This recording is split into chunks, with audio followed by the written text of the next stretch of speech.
Salut l'équipe, c'est l'Ovaliste. Ils l'ont fait. Ils ont fait mentir tous les pronostics qui, depuis quelques semaines, annonçaient une victoire logique du Leinster dans cette finale de Coupe d'Europe. Le Stade Rochelais, encore en Pro D2 il y a 8 ans, a renversé le quadruple champion d'Europe pour enfin décrocher un titre après 3 finales perdues depuis 2019. Les Rochelais ont su rompre la malédiction en s'imposant dans un match de titan samedi dernier à Marseille. Et pourtant, ce match était loin d'être gagné d'avance. Privé de cadres comme Vito ou Carbarlo, tandis que d'autres revenaient de justesse de convalescence, comme Skelton qui était sur une jambe ou un demi-mollet et Brice Dulin qui avait perdu un petit peu de rythme, on peut pas dire que les Rochelais se présentaient sous leur meilleur jour. Et la domination des Irlandais s'est pas mal faite ressentir en début de partie quand, sur leur lancement de jeu, les Leinstermen lancent leur attaque avec beaucoup de vitesse et comme souvent avec cette équipe irlandaise, Sexton, ou en tout cas le porteur de balle, le premier receveur, possède de nombreux choix pour attaquer différentes zones du terrain. Donc là, sur l'exemple que j'ai pris, il y a 3 joueurs qui arrivent en même temps sur la même ligne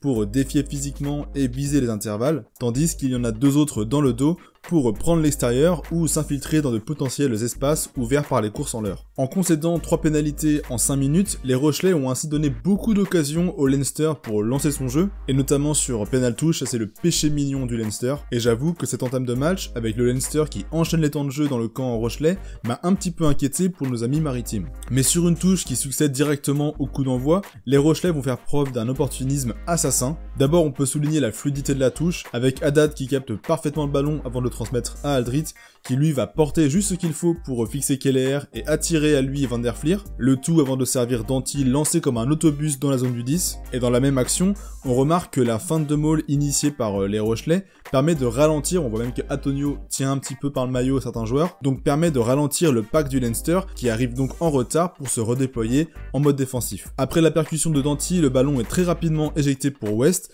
et là je m'arrête encore mais la passe elle est habilement jouée parce qu'on voit qu'elle passe juste devant Priso, qui lui est à la tête de la cellule d'avant, et ce qui a pour mérite donc de fixer la défense encore une fois une microseconde, pas grand chose hein, mais juste ce qu'il faut pour permettre à l'attaque de prendre l'avantage, et donc sur le temps qui suit, Saint-Zel est plaqué par Henshaw et Ringrose, donc les 2 meilleurs défenseurs, qui vont se mettre à la faute et qui vont rester bloqués dans le ruck. Et donc là, même si le ballon est ralenti et qu'on voit que la défense n'est pas en sous-nombre, il y a quand même 2 des meilleurs défenseurs qui sont les plus mobiles, qui sont au sol, et surtout Leeds se retrouve face à Furlong. Et donc là, dans cette situation, c'est ce qu'on appelle un mismatch en anglais. C'est donc par exemple comme là sur cette action, avec un ailier rapide, avec de la gestuelle, des appuis et de la vitesse, qui se retrouve face à un avant qui est beaucoup plus lourd, qui est moins mobile et qui arrive un petit peu en retard, donc c'est un mismatch, c'est-à-dire qu'il y a en gros un avantage pour l'un des 2 joueurs, et donc là c'est clairement pour le porteur de balle qui est l'ailier, mais ça peut être aussi l'inverse quand il y a un avant costaud qui se retrouve face justement à un arrière qui est plutôt frêle. C'est notamment pour ça qu'on essaie souvent d'avoir des avants qui se retrouvent sur les ailes,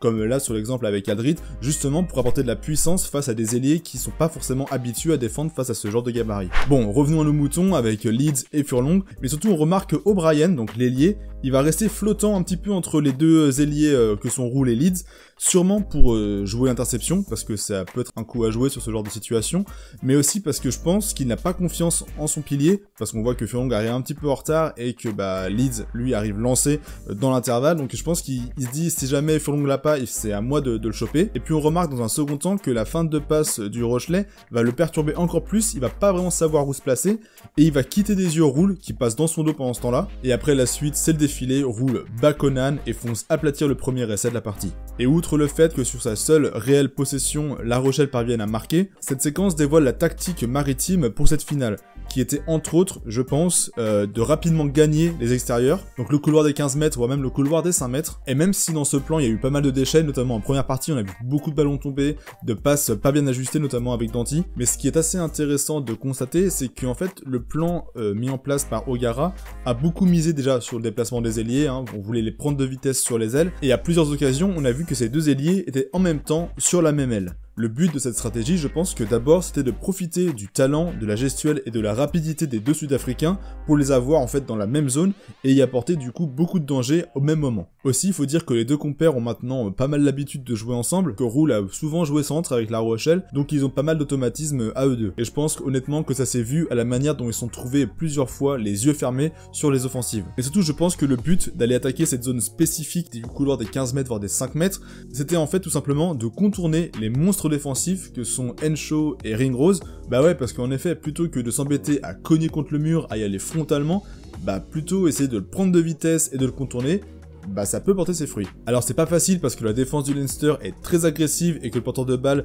n'a pas beaucoup de marge de manœuvre pour transmettre le ballon, mais on a vu que La Rochelle a quand même réussi par moments à mettre suffisamment de rythme et d'impact sur les premiers temps de jeu pour que les Irlandais abandonnent la rush défense et soient un petit peu moins agressifs, soient moins pressants et laissent le temps aux Maritimes de dérouler un petit peu plus leur jeu. Et je sais pas si c'est uniquement le tempo imposé par La Rochelle ou si la chaleur y a joué également parce qu'il a fait chaud, en tout cas beaucoup plus chaud qu'en Irlande je pense, mais à plusieurs moments les Leinstermen m'ont paru beaucoup plus lents, avec des courses pas lancées, des joueurs qui marchent, qui partent arrêtés, bref, le jour et la nuit avec la constante pression qui avait écœuré les Toulousains 15 jours plus tôt. Mais il faut dire également que la défense rochelaise a donné beaucoup de fil à retordre au Leinster. Et ça, bon, même s'il y a eu quelques petits trous d'air par moment, la ligne des jaunes et noirs a su entraver l'attaque irlandaise, d'abord en défense sur l'homme, avec des plaquages rugueux et des montées rapides, mais aussi surtout en se replaçant et en communiquant pour éviter de se faire prendre à défaut. Même lors de situations dangereuses, les Rochelais ont toujours fait en sorte de reconstituer la ligne le plus vite possible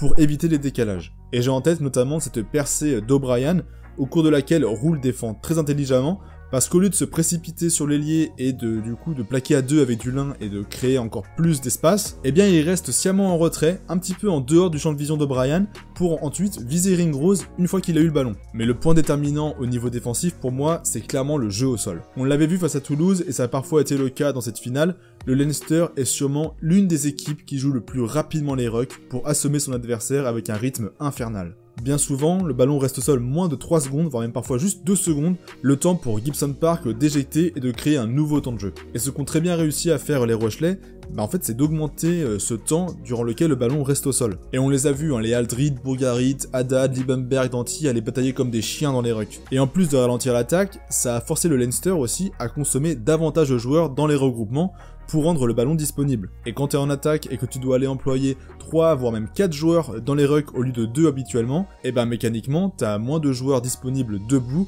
pour aller jouer la prochaine offensive. Tandis que la défense, elle, qui n'a consommé qu'un seul joueur, se retrouve pas du tout en sous-nombre et peut venir presser la ligne plus facilement. C'est assez simple à dire comme ça sonne comme une évidence de se dire ouais mais pour battre le Leinster c'est facile, faut juste les faire chier dans les rucks et empêcher que le ballon sorte vite, sauf que dans les faits ça demande quand même un niveau d'engagement, de courage, voire même de sacrifice qui est quand même assez élevé parce que vu les Golgoths qui t'arrivent dans la tronche pour venir te déblayer, faut quand même être assez accroché et surtout faut avoir une certaine science, une certaine technique du jeu au sol pour pas se faire sanctionner à chaque ruck. Cette victoire, c'est celle d'un club qui a su construire d'année en année les fondations de sa réussite. D'abord, notamment en gagnant le cœur de son public, en s'ancrant localement dans la vie rochelaise, puisque le stade rochelais est devenu une entité incontournable de la ville maintenant. C'est le public le plus assidu de notre championnat, avec Deux Flandres qui a guichet fermé depuis je sais pas combien de saisons. Et rien qu'à voir la célébration du titre sur le port, où plus de la moitié de la ville acclame le retour de ses héros, ça fait vraiment plaisir à voir. Ça fait plaisir surtout pour les joueurs qui étaient là depuis la Pro D2,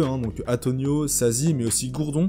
Ça fait mal au cœur parce qu'il a dû raccrocher les crampons au cours de saison, mais je suis quand même très content pour lui qu'il puisse voir ça en tant que joueur, semi-joueur, parce qu'il a raccroché cette saison, donc on peut dire qu'il a contribué à ce titre quand même. Et ce que je trouve assez remarquable, c'est qu'en 8 ans seulement, c'est pas beaucoup pour passer de Pro D2 à champion d'Europe, ils ont réussi à construire quand même quelque chose d'assez solide et qui, je pense, va être pérenne dans le temps. Et ça passe notamment par le recrutement, qui, je pense, est l'un des plus efficaces et des plus intelligents qu'il existe dans notre championnat, avant même en Europe.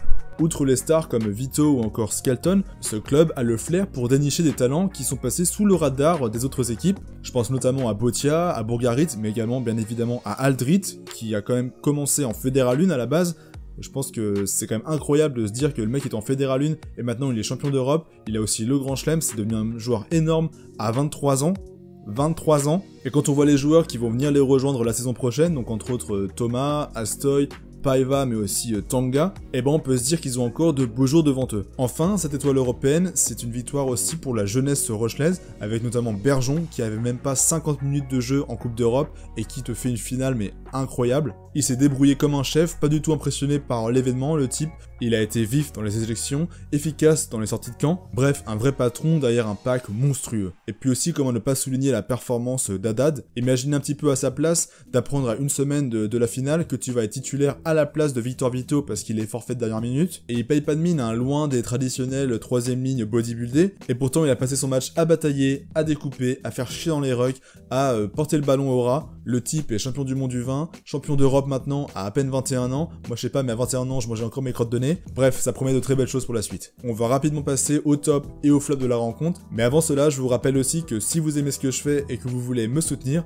le meilleur moyen c'est de s'abonner, de cliquer sur le pouce bleu, de me lâcher un petit commentaire, de cliquer sur la cloche aussi, de me partager autour de vous. Bref, ça coûte rien mais c'est hyper important pour la visibilité de ma chaîne. Et aussi pour ceux qui veulent aller plus loin dans le soutien, vous pouvez tout simplement souscrire un abonnement de 99 centimes par mois juste là en cliquant sur le bouton rejoindre. Mais si vous voulez aussi quelque chose de plus ponctuel, vous pouvez me donner un pourboire, comme quoi la vidéo vous a plu, un pourboire comme au restaurant quoi, directement sur YouTube en cliquant sur le bouton merci, ou sur Utip, il y a aussi mon lien dans la description, donc c'est à vous de voir comment vous préférez. Je vous remercie d'avance, sachez que ça me fait très plaisir.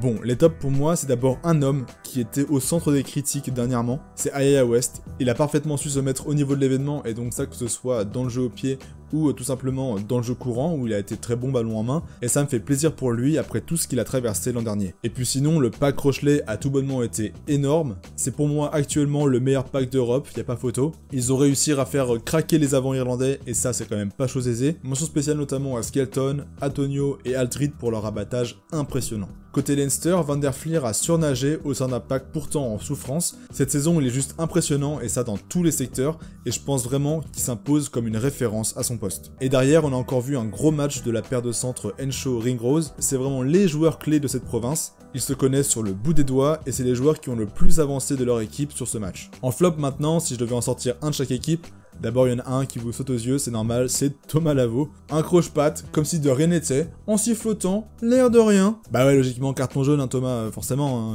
C'est pas comme s'il y avait 15 caméras autour du terrain. Bon, heureusement pour lui et pour son équipe, il n'y a pas eu d'incidence sur le résultat final. Mais ça, c'est vraiment le genre de faute à la con de deuxième ligne de base. Et pour le Leinster, maintenant, je pense que Keenan a sûrement été le moins bon des arrières de son équipe. Il a été pas mal en difficulté sur certains ballons, il a pas non plus brillé ballon en main. Et puis surtout, il se fait prendre, mais salement par Roule. Bref, le bilan est quand même pas très positif pour lui et il passe quand même pas mal à côté de sa finale. Et vous, dites-moi dans les commentaires qui sont vos tops, vos flops, est-ce que vous avez pensé du match en général? Ça m'intéresse d'avoir votre avis là-dessus. Maintenant, pour La Rochelle, il va vite falloir rebasculer dans le top 14 pour assurer la qualification face au Loup, qui lui est, je le rappelle, champion de la Challenge Cup. D'ailleurs, bravo aux Lyonnais, je pensais pas qu'ils seraient aussi dominants face à des Toulonnais qui semblaient pourtant inarrêtables ces dernières semaines. Mais donc ce Lyon-La Rochelle va être un match assez intéressant à suivre, ce sera qui est-ce qui aura le mieux récupéré de sa cuite de troisième mi-temps. J'espère qu'il y aura au moins des joueurs qui vont vomir sur le terrain, sinon c'est pas drôle. De mon côté, vous pouvez compter sur moi pour suivre les phases finales de top 14. Le plus intéressant reste encore à venir, et j'ai hâte que ça commence. Donc on se tient au courant, moi je vous dis à la prochaine. Bye l'Ovalie.